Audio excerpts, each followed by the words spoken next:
ইয়া আইয়ুহাল্লাযীনা আমানু কুতিবা আলাইকুমুস সিয়াম, ও ঈমানদার, তোমাদের উপর রোজা ফরজ করা হলো। কামা কুতিবা আলাল্লাযীনা মিন ক্বাবলিকুম, যেমন ফরজ করা হয়েছে তোমাদের আগেকার উম্মতের উপর। লাআল্লাকুম তাত্তাকুন, উদ্দেশ্য হলো যেন তোমরা রোজার মাধ্যমে মুত্তাকি হতে পারো। আল্লাহ বলে তোমাদেরকে মুত্তাকি বানানোর জন্য আমি রোজা ফরজ করছি। তাহলে আমরা রোজার ফরজিয়াতের উদ্দেশ্য আল্লাহর কোরআন থেকে জানলাম। রোজা এসেছে মানুষকে মুত্তাকি বানাতে, আমরা যেন তাকওয়া হাসিল করতে পারি। রোজার উদ্দেশ্য শুধু একটা, সেটা হচ্ছে তাকওয়া, তাকওয়া, তাকওয়া। এখন রোজা এসেছে, রোজা রেখেছেন, রোজা চলে গেছে, কিন্তু তাকওয়া হাসিল হয় নাই, তাহলে রোজার উদ্দেশ্য পূরণ হলো না। আমার প্রিয় ভাইয়েরা, পিপাসা লাগলে আমরা পানি পান করি, যে পানি খাইলেও যদি পান করলো পিপাসা যায় না, তাহলে আমরা মনে করব আমার শরীর মনে খারাপ খারাপ রে, 2-3 গ্লাস পানি খাইলাম তারপরও পিপাসা। কারণটা কি তার এত পিপাসা লাগে? তখন লোকজন বলে তাহলে একটু টেস্ট করাও তো, মেডিকেল টেস্ট করা, ডাক্তারের কাছে যাও। কারণটা কি? খেয়েছেন আপনি, ক্ষুধা যায় না, 3 ঘন্টা পরে আবার ক্ষুধা লাগলো, আবার খাইলেন, 2 ঘন্টা যাওয়ার পর আবার ক্ষুধা লাগলো, আবার খাইলেন। আলোচনা করলে আপনাকে আপনজন বলবে এমনটা কেন হলো? একবার খাইলে তো নরমালি 5-6 ঘন্টা ক্ষুধা লাগার কথা না, 2 ঘন্টা পরে ক্ষুধা লাগলো, তাহলে তোমার পেটে কোনো সমস্যা হলো কিনা? বার খেলে ক্ষুধা যায়, পানি পান করলে পিপাসা যায়, রোজা রাখলে কলবে তাকওয়া আসে। এখন যাদের তাকওয়া আসে না, বুঝা গেল তার অন্তরের সমস্যা আছেই।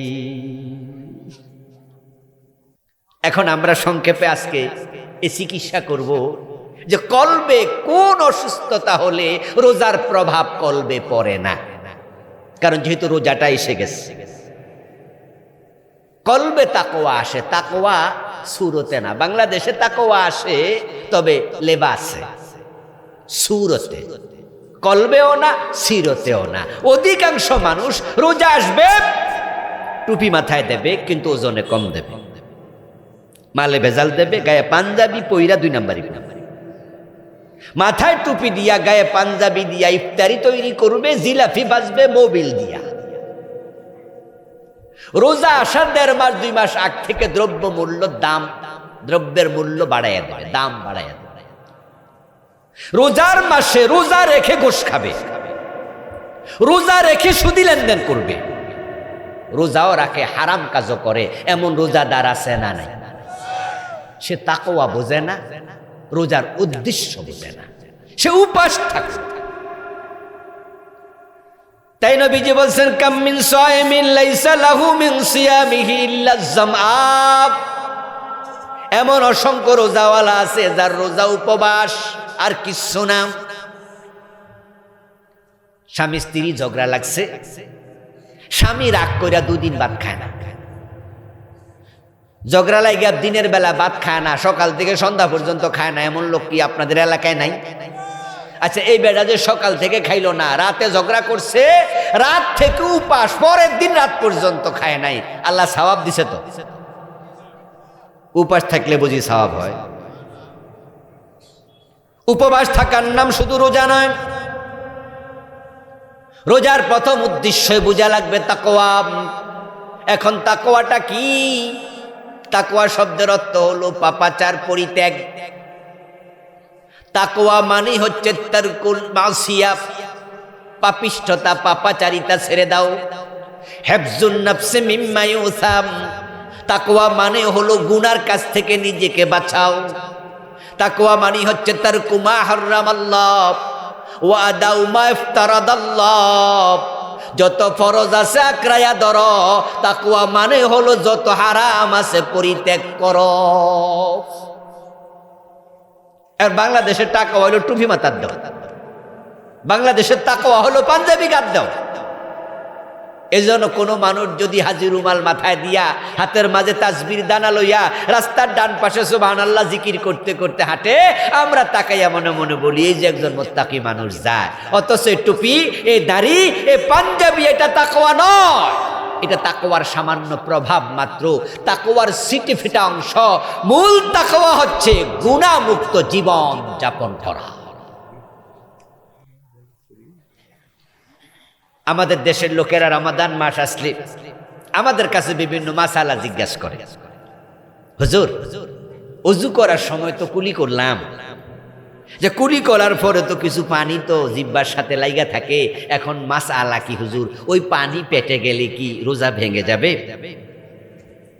আমরা বলি যে আরে ভাই, ওযু করার পরে একটু থুতু ফেলে দিয়েন, থু থু থু, তাহলে আপনার মুখে যে থুতুর সাথে পানি ছিল জিহ্বার সাথে ওই পানি পড়ে যাবে।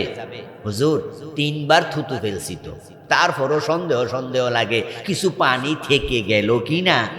আমরা বলি এত টেনশনের কারণ নাই, রোজা ভাঙবে না। দেখেন কি তাকওয়া, থুতুর সাথে পানি থাইকা যায় কিনা। আমার দোস্ত, হ্যাঁ মাসালা হলো রোজার দিবসে পানি পান করলে রোজা ভেঙে যাবে, এটা হারাম। এই যে আমার হাতে পানির বোতল আছে, এ রোজার দিনে কি আমরা পানি পান করব? কথা বলুন না, পানি পান করব? এটা দিনের বেলা পান করা জায়েজ না হারাম? কত ঘন্টা হারাম? 13 ঘন্টা, 14 ঘন্টা, 15 ঘন্টা নাকি? কিন্তু সুদ খাওয়া হারাম কয় ঘন্টা? ঘোষ খাওয়া হারাম কয় ঘন্টা? তো পানি জিহ্বার লগে লাইগা থাকে কিনা তা নিয়ে টেনশন। এ পানি হারাম হলো 13 ঘন্টা, আর ঘোষ খাওয়া হারাম পুরা জীবন। রোজা রাইখা ঘোষের লেনদেন ঠিকই করছে, ঘোষ ঠিকই খাচ্ছে। রোজার মাস আসলে বাংলাদেশের অফিসে কি ঘোষের লেনদেন বন্ধ হয়ে যায়? বরং রোজার দিন যত যায় ঘোষের অঙ্ক তত আরো বাড়ে।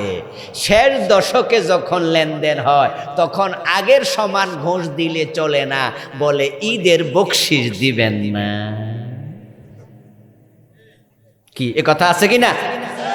নরমাল ঘোষ ছিল ধরেন 10,000, 5,000, 1,500, রোজার ঈদের আগে দিয়া কয় যে না ভাই আগের সমান দিলে হবে না, 100-200 বাড়াইয়া দেন, ঈদ করা লাগবে না। আমার দোস্ত, আপনি এই পানি পান করলেন না রোজার দিন, আপনি বুঝেন পানি পান করা হারাম। এখন ঘোষ খাওয়া সমান হারাম, সুদ খাওয়াও হারাম, ওজনে কম দেয়া হারাম, মালে বেজাল দেয়া হারাম, মানুষ ঠকানো হারাম, মিথ্যা কথা বলা হারাম। যদি আপনি রোজার উদ্দেশ্য না বুঝেন, রোজা আল্লাহ কবুল করবে না। এজন্য যে ব্যক্তি মুত্তাকি হতে চায় তাকে হারাম পরিত্যাগ করতেই হবে। রমাদানে রোজা রেখে তারপরে মার্কেটিং করার জন্য ঈদের আগে আমাদের মা বোনরা কি বাজারে যাবে না? সকল মহিলা বোরকা পরে যাবে তো? কথা বলেন না আমার সাথে। আমাদের মরসিন্দি মার্কেট আছে না, ঈদের মার্কেটে বাজারে যে সমস্ত মহিলা যাবে ঈদের সময় কেনাকাটা করতে, সবাই বোরকাওয়ালা। রোজা রেখে বোরকা পরে না এমন মহিলা আছে না নাই? রোজা রেখে মাথার চুল খুলে হাঁটে এমন মহিলা আছে না নাই? রোজা রেখে লিপস্টিক দিয়ে হাঁটে এমন মহিলা আছে না নাই? পর্দা করা নফল না ফরজ? তো যে মহিলা ফরজ তরক করে সে রোজা রেখেও মুত্তাকি হয় নাই। তাকওয়া মানে হচ্ছে তারকু মা হারামাল্লাহ ওয়া আদাউ মা ইফতারাদাল্লাহ। যত হারাম আছে ছাড়ো, যত ফরজ আছে ধরো।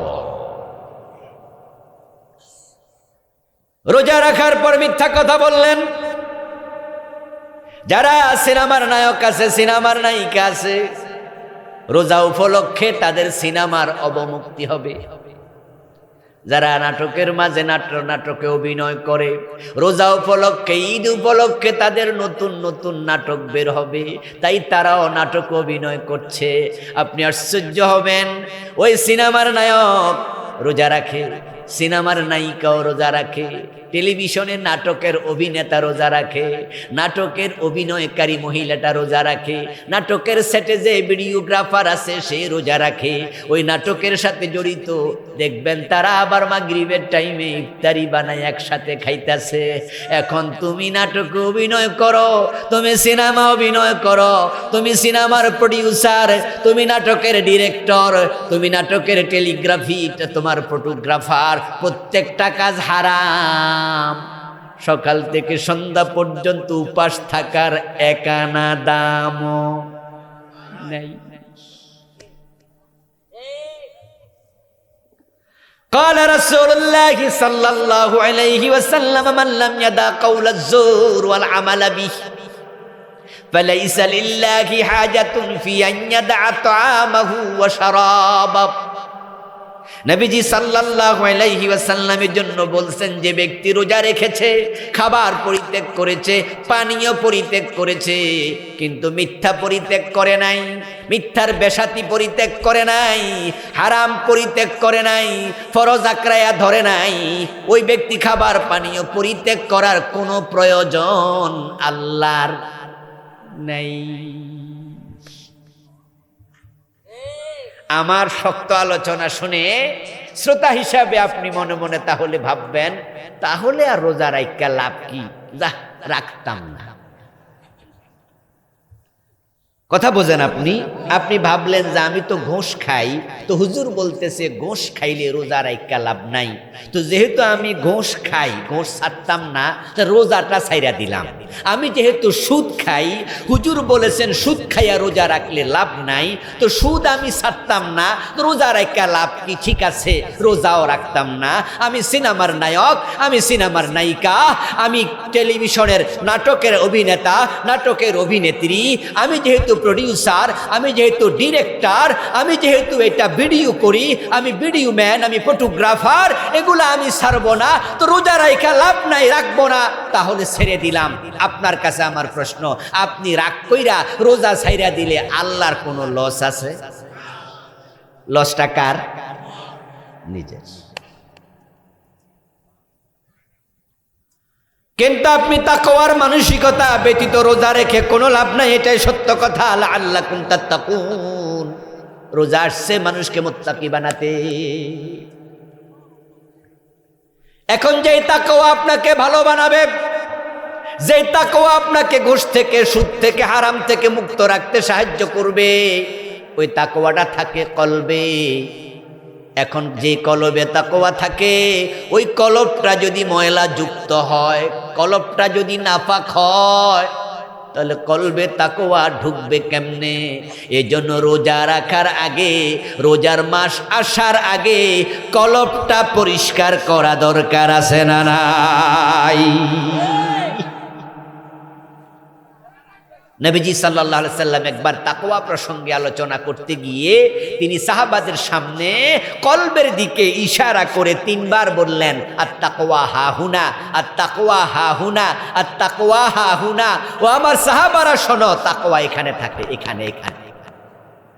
লম্বা দাড়িওয়ালা মুত্তাকি এটা নয়, লম্বা পাগড়িওয়ালা মুত্তাকি এটা নয়, লম্বা জুব্বাওয়ালা মুত্তাকি এটা নয়। দাড়ি রবীন্দ্রনাথের মুখেও আছে, পাগড়ি মনমোহন সিংয়ের মাথায়ও আছে, কিন্তু রবীন্দ্রনাথের অন্তরে কি তাকওয়া আছে? মনমোহন সিংয়ের অন্তরে কি আল্লাহর ভয় আছে?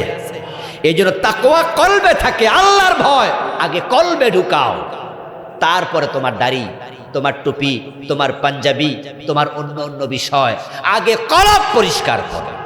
এই জন্য আগে অন্তর পরিচ্ছন্ন করা লাগবে। এখন অন্তর কি পরিচ্ছন্নতাহীন হয়, নোংরা হয়, নাফাক হয়? উত্তর হলো হ্যাঁ।